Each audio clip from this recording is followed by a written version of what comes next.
하나님 말씀 함께 보겠습니다. 신약성경 로마서 2장 1절에서 5절에 있는 말씀 함께 보도록 하겠습니다. 신약성경 로마서 2장 1절에서 5절에 있는 말씀입니다. 제가 가지고 있는 성경으로 신약성경 240면이 되겠습니다.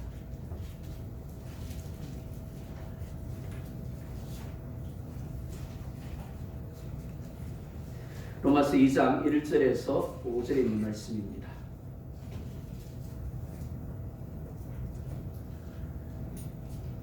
우리 찾으셨으면 한 목소리로 보겠습니다. 시작. 그러므로 남을 판단하는 사람아, 누구를 막론하고 네가 핑계하지 못할 것은 남을 판단하는 것으로 네가 너를 정죄함이니 판단하는 내가 같은 일을 행함이니라.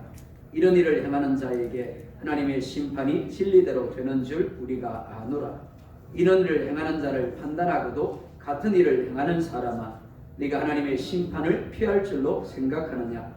내가 하나님의 인자하심이 너를 인도하여 회개하게 하심을 알지 못하여 그의 인자하심과 용납하심과 길이 참으심이 풍성함을 멸시하느냐.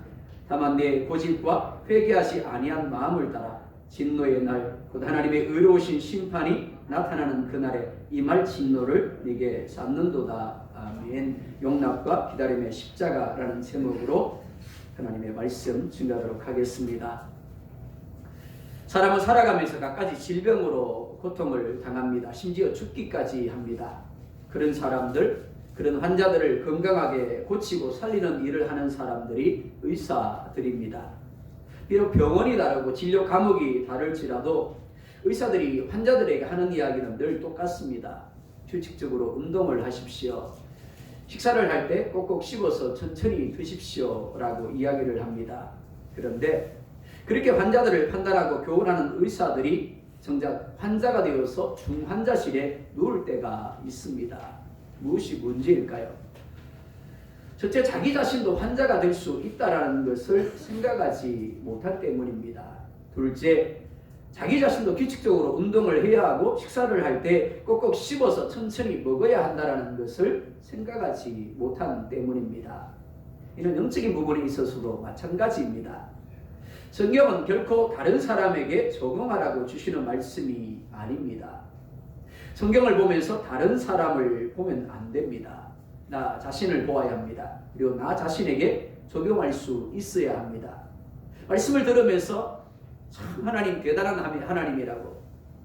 그런데 하필이면 오늘 이 말씀을 들어야 할 그 집사님이 나오지 않았다라고 생각하면 안 되는 겁니다. 예배 자리에 나온, 그리고 말씀을 듣고 있는 나 자신에게 주시는 말씀으로 들을 수 있어야 하는 겁니다. 그렇지 아니하면 고치고 살리는 성경이 오히려 더 심각한 죄에 빠지게 하고 망하게 할 수 있는 겁니다. 부활하신 예수님이 베드로를 찾아갔습니다. 그리고 이렇게 묻습니다. 네가 나를 사랑하느냐? 베드로는 3번씩이나 예수님을 부인했습니다. 그리고 맹세하고 저주까지 했습니다. 그러니까 당연히 예수님이 다른 사람들이 모두 떠나도 결코 떠나지 않겠다고 하지 않았느냐? 그런데 어떻게 그렇게 3번씩이나 나를 부인하고 저주할 수 있는 거냐라고 따져 물어야 맞습니다.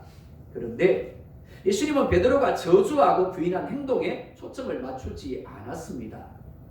그가 왜 그렇게 할 수밖에 없는 믿음에 초점을 맞추셨습니다. 그래서 어떻게 네가 그럴 수 있느냐가 아니라 그럴 수밖에 없었겠네라고 반응을 하셨습니다. 그리고 네가 나를 사랑하는 것을 내가 잘 알고 있다. 하지만 너의 믿음이 약하구나 라고 하신 것입니다. 만약 예수님이 베드로의 행동에 초점을 맞추었다면 베드로는 결코 초대교회의 위대한 지도자로 쓰임받을 수 없었을 겁니다. 로마서는 2가지를 말씀하고 있습니다. 첫째, 모든 사람이 죄인임을 말씀을 합니다. 둘째, 이 죄인이 구원을 받는 길은 행위가 아니라 하나님이 주시는 선물로, 즉 믿음으로만 가능하다라고 말씀을 합니다. 복음은 하나님의 계획을 말씀합니다. 예수 그리스도가 곧 복음입니다. 사람이 무엇인가를 해서 하나님의 마음에 들 수 있고 하나님이 정해놓은 조건을 충족할 수 있다라면 굳이 예수님이 사람의 몸을 입고 이 땅에 오실 이유가 없었을 것입니다. 그런데 사람에게 그럴 만한 능력이 없었습니다. 하나님이 그래서 그 아들 예수님을 세상 가운데 사람으로 보내신 겁니다. 그리고 우리의 이름표를 달고 십자가에서 우리를 대신하여 죄값을 지불함으로 죽게 하신 겁니다. 그런데 이것이 끝이 아닙니다. 그리고 고개를 끄덕이고 끝나버리면 우리에게 아무런 의미가 없는 겁니다. 예수님이 그렇게 죽었다더라 되면 안 되는 겁니다. 아무리 예수님이 우리의 죄값을 지불하셨다고 해도 그것이 우리에게 적용이 되지 않는다라면 예수님의 죽음은 아무런 의미가 없는 겁니다. 예수님이 십자가에서 죄값을 지불하신 것을 내 것이 되게 하는 것이 바로 믿음입니다. 다른 것이 필요 없습니다. 오직 믿으면 됩니다. 하지만 문제는 우리가 믿기 위해서는 먼저 깨달아야 하는데 우리에게는 스스로 깨달을 만한 능력이 없다는 것입니다. 깨닫지 못하니 믿지 못합니다. 그래서 하나님이 우리 안에 믿음을 선물로 심어주시는 것입니다. 이것이 복음입니다. 자, 그러면 하나님이 이렇게 우리에게 믿음을 선물로 심어주신 이유가 무엇인가 하는 겁니다. 우리를 구원하신 이유가 무엇인가 하는 겁니다. 에베소서 2장 7절에 이렇게 말씀을 하면 우리 모니터를 보고 함께 읽을까요? 시작. 그것은 하나님께서 그리스도 예수 안에서 우리에게 자비로 베풀어 주신 그 은혜가 얼마나 풍성한지를 장차올 모든 세대에게 드러내 보이시기 위함입니다. 무엇이라고 말씀을 합니까? 이렇게 말씀하죠. 그 은혜가 얼마나 풍성한지를 장차올 모든 세대에게 드러내 보이시기 위함이다. 만약 우리가 복음을 가졌고 우리가 구원을 받았다라면 우리가 해야 할 것은 하나님이 내게 허락하신 은혜가 얼마나 풍성한지를 모든 세대 모든 사람에게 드러내어야 하는 겁니다. 불신자들은 저보다 나름대로의 삶의 목적을 가지고 살아갑니다. 어떤 사람은 명예를 위하여 삽니다. 어떤 사람은 물질을 위하여 살고 어떤 사람은 권력을 위하여 삽니다. 하지만 하나님의 사람된 그리스도인들은 하나님의 은혜의 풍성함을 드러내 보여주기 위해서 살 수 있어야 합니다. 사업 그리고 직장, 공부, 관계 등 모든 것에 있어서 우리가 정말 중요하게 여겨야 할 것은 과연 내가 하나님의 은혜의 풍성함을 드러내 보여주고 있는가 하는 것입니다. 바울이 쓴 로마서는 로마 교회를 그 대상으로 하고 있습니다. 그리고 로마 교회 안에는 참 다양한 사람들이 함께하고 있었습니다. 로마 시민들이 있었습니다. 유대인 개종자들이 있었고 여러 나라로부터 잡혀온 노예들과 나라와 민족에 따른 이방인들, 심지어 교회 안에는 머물고 있었지만 아직 예수를 그리스도로 영접하지 못한 불신자들도 있었을 것입니다. 바울이 로마서 2장에서 대상으로 삼고 있는 이들은 교회 밖의 사람들이 아닙니다. 교회 안에 머물고 있는 우리들입니다. 즉 자기 자신을 구원받았다고 여기고 의롭다고 여기는 그리스도인들입니다. 특별히 자신이 가진 어떤 행위나 자격이나 조건을 근거로 자기 자신을 다른 사람보다 낫다고 여기는 사람들입니다. 하나님을 거부한 경건치 않은 사람들과 모든 불의한 열매를 맺고 있는 교회 밖의 불신자들은 분명히 하나님이 말씀하신 대로 하나님의 때 심판을 받게 될 것입니다.